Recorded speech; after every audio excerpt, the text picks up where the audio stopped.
안녕하세요. 주말 잘 보내셨나요? 축구 같이 응원하셨나요?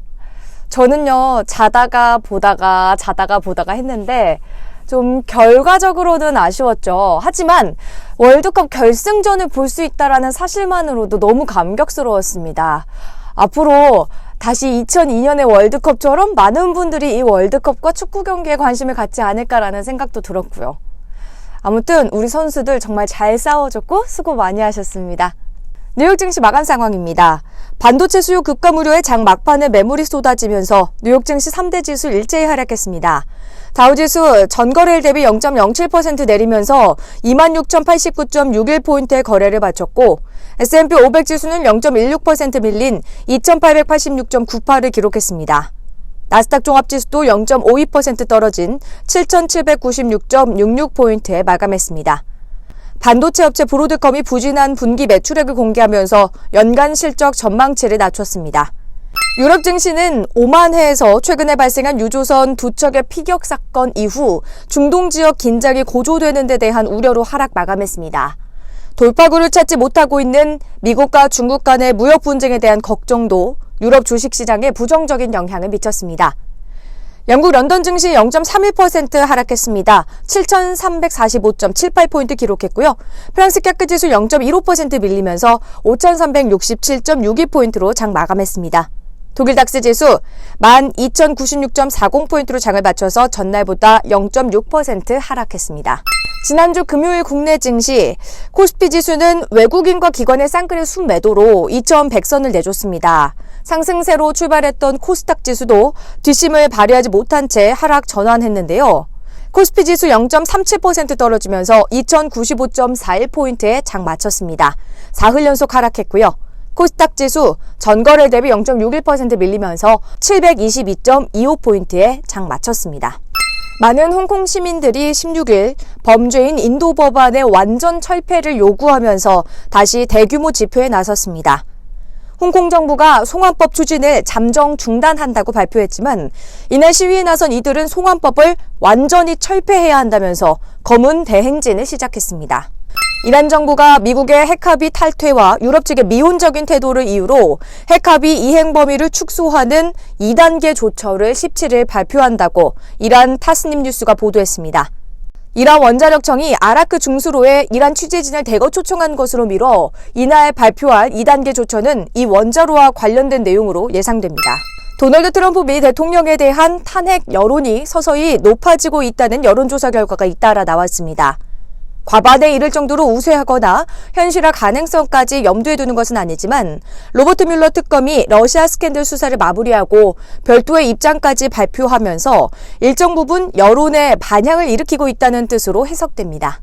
일본 정부가 자국 관련 유조선 두 척을 공격한 주체가 이란이라는 미국의 발표에 대해 의문을 제기하며 미국의 구체적인 증거를 제시해달라고 요청했다고 16일 교도통신이 보도했습니다.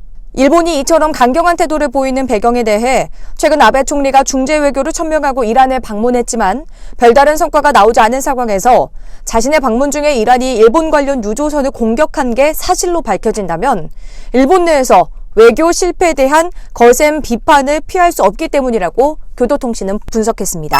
아르헨티나와 우루과이 전역에서 현지 시간으로 16일 오전 대규모 정전이 발생해 수천만 명이 불편을 겪었습니다.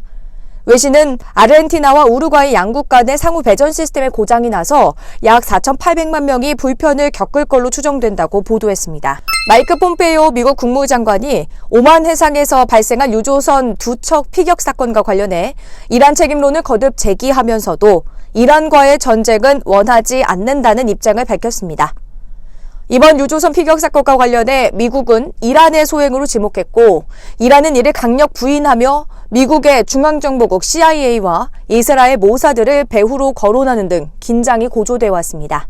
인도가 어제부터 아몬드, 사과, 호두 등 28개 미국산 제품에 대해 관세를 인상했습니다. 이는 미국이 인도에 부여하던 개발도상국 일반특혜 관세제도, 이 GSP를 중단한 데 대한 보복 조치라고 로이터 통신과 현지 언론들이 전했습니다. 정의선 현대자동차그룹 수석 부회장은 15일 일본 나가노현 가루이자와에서 열린 주요 20개국 에너지 환경장관 회의 오찬에서 수소경제가 미래의 성공적 에너지 전환에 있어서 가장 확실한 솔루션이라고 강조했습니다. 정수석 부회장은 이날 수소위원회 공동회장 자격으로 오찬에 참석해 지속가능한 지구를 위해선 멋진 말과 연구가 아닌 즉각적인 행동이 필요하다며 공식 스피치에서 이같이 말했습니다. 미국, 일본, 유럽연합이 차세대 에너지로 기대되는 수소에너지 기술 추진에 연대하기로 합의하고 공동선언을 발표했다고 일본 언론들이 보도했습니다.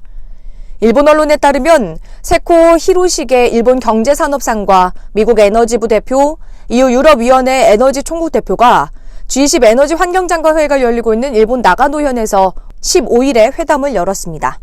이재용 삼성전자 부회장은 지난 14일 경기도 수원 사업장에서 IT 모바일 부문 사장단과 경영전략 점검회의를 열었다고 회사 측이 16일 밝혔습니다. 미래의 신성장 동력이 될 첨단 선행 기술과 신규 서비스 개발을 통한 차별화 방안에 대해서도 논의했습니다. 특히 이 부회장은 지금은 어느 기업도 10년 뒤를 장담할 수 없다면서 그동안의 성과를 수석하는 차원을 넘어 새롭게 창업한다는 각오로 도전해야 한다고 당부했다고 회사 측은 전했습니다.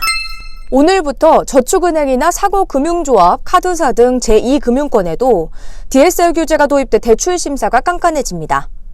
소득을 증빙하기 어려운 프리랜서, 주부 등은 돈 빌리기가 어려워질 전망입니다. 또 담보가 확실하기 때문에 과거 소득 증빙을 거치지 않았던 스톡론 등을 받을 때도 소득 증빙 절차를 밟아야 하게 됐습니다. 증권사들이 지난 1분기 역대 최대 실적을 낸 것으로 집계됐습니다. 17일 금융감독원은 1분기 국내 증권사 56곳의 당기순이익이 1조 4,602억 원으로 전분기 대비 9,456억 원, 183.8% 증가했다고 밝혔습니다. 이주열 한국은행 총재가 금리 인하 가능성을 열어두는 발언을 한 이후 시장의 관심이 인하 시기와 폭으로 향하고 있습니다. 대부분 전문가는 하느니 연내 한 차례 금리를 낮출 가능성이 크다는 데 동의하고 있습니다. 다만 두 차례 이상 금리를 낮출지에 대해선 미중 무역 분쟁의 전개 양상과 미국 연방준비제도의 행보를 지켜봐야 한다라는 의견이 많았습니다. 금리 인하 신호에 200조 원이 웃도는 채권을 보유한 증권사들이 신났습니다. 금리 인하 기대감에 증권주들은 신바람이 났는데요. 한국거래소에 따르면 지난 14일 기준 증권업종 지수는 1884.95로 연초보다 16.11% 오른 것으로 나타났습니다. 반면 대표적인 금리 인하 피해주로 꼽히는 은행과 보험사들에 대한 전망은 낙관적이지 않습니다. 지표금리로 사용되는 영국 런던 은행 간의 금리인 리보 조작 사태 재발을 막기 위해 정부가 대체 지표금리를 마련하는 작업에 착수했습니다. 정부는 국내에서 지표금리로 주로 사용되는 양도성 예금증서 CD금리를 올해 하반기까지 개선하는 한편 대체 지표금리인 무위험 지표금리 RFR을 개발해 2021년 3월에 공시한다는 방침입니다. 최근 1년 새 국고채 10년물 금리가 1%포인트 이상 떨어지면서 국채 10년물을 담은 채권형 펀드 연수익이 10% 이상으로 치솟는 기현상이 나타나고 있습니다.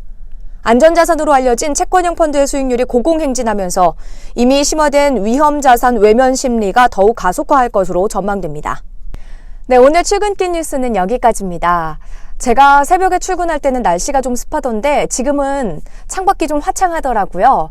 날씨도 좋고 또 기분 좋은 월요일 보내셨으면 좋겠습니다. 출근길 뉴스 저는 내일 돌아올게요.